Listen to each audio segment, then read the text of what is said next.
আজকে সকালটা বৃষ্টি দিয়েই শুরু করলাম। তা সকাল থেকে এত বৃষ্টি, ছেলে আমার স্কুলেই যেতে পারলো না। তা হ্যালো এভরিওয়ান, আশা করি সবাই ভালো আছো। তোমাদের আশীর্বাদেও আমি অনেকটাই ভালো আছি। বারটা ছিল কিন্তু বুধবার। তো এই যে সকালবেলা কিন্তু সমস্ত বৃষ্টির মধ্যে ভিজে ভিজে কাজগুলো করে নিয়েছি। নেওয়ার পরে এই যে গতকালকে বিছনার চাদরটা চেঞ্জ করেছিলাম, ভাবছিলাম আজকে রৌদ্র দিবে, কিন্তু কে জানে বৃষ্টি চলে আসলো। তো সেখানে মেলে রেখে দিলাম, তারপরে সিধা চলে আসলাম রান্নাঘরে। এদিকে তোমাদের দাদা তো আবার ডিউটি যাবে, তার আগে ভাবছিলাম রুটিটা মানে বানিয়ে দিই।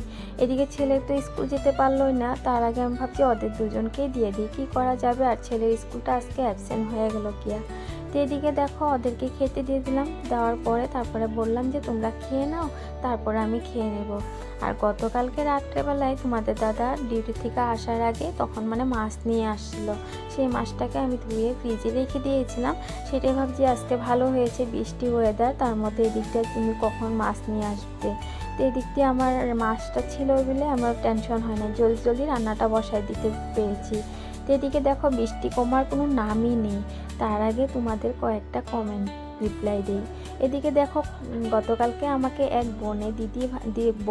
দিদিরা আমাকে কমেন্ট করেছিল, সেখানে কিন্তু একই কমেন্ট আমি অনেকবার পেয়েছি যে মা আর তোমার ভিডিওগুলো আমাদের খুব ভালো লাগে। মানে তোমাদের কি বলবো, যে আমি কি বলে ধন্যবাদ জানাবো যে আমার ভিডিওগুলো তোমাদের দেখে এত ভালো লাগে। তা আমার তরফ থেকে অনেক অনেক ভালোবাসা বোন আর দিদিদের। তো এদিকে দেখো আমার রান্না প্রায় রেডি হয়ে গেছে গিয়ে। আজকে রান্না করব কাতলা মাছের ঝোল, আর তার সাথে করব পটলের খোসার চাটনি। তোমরা কে কে খেয়েছো অবশ্যই একবার কমেন্টে জানাও তো।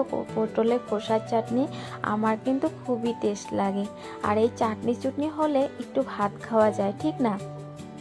তা চাটনিটার মধ্যে দিয়েছিলাম আমি পটলের খোসা, তার সাথে শুকনো লঙ্কা, তারপরে কাঁচা লঙ্কা, রসুন, কালো জিরে একসাথে সব কিছু মিক্স করে এটাকে ভেজে নিয়েছি। নেওয়ার পরে মিক্সিতে পেস্ট করে তারপরে রেখে দিয়েছি। অর্ধেকটা কমে গেছে, মানে বড়দিকে দিয়েছিলাম, তার জন্য অর্ধেকটা রেখে দিয়েছি। এদিকে দেখো রান্নাবান্না তো প্রায় রেডি হয়ে গেছে গিয়া। তারপরে যে বেসিনের নোংরাগুলো নিয়ে বাইরে ফেলায় দিয়ে আসলাম, আর এইদিকে দেখো ঘর দুয়ারগুলো আবার ঝাড়ু দিয়ে নিচ্ছি। আমার রান্নার পরেও কিন্তু আর একবার ঘর দিনে যে কতবার ঝাড়ু দেই হিসাব নেই। ঘরে একটু ধুলো ধুলো লাগলে মনে হয় অনেকটা নোংরা হয়ে গেছে গিয়া। তো এদিকে ঘর দুয়ারগুলো সুন্দর করে আবার ঝাড়ু দিয়ে ক্লিন করে নিলাম।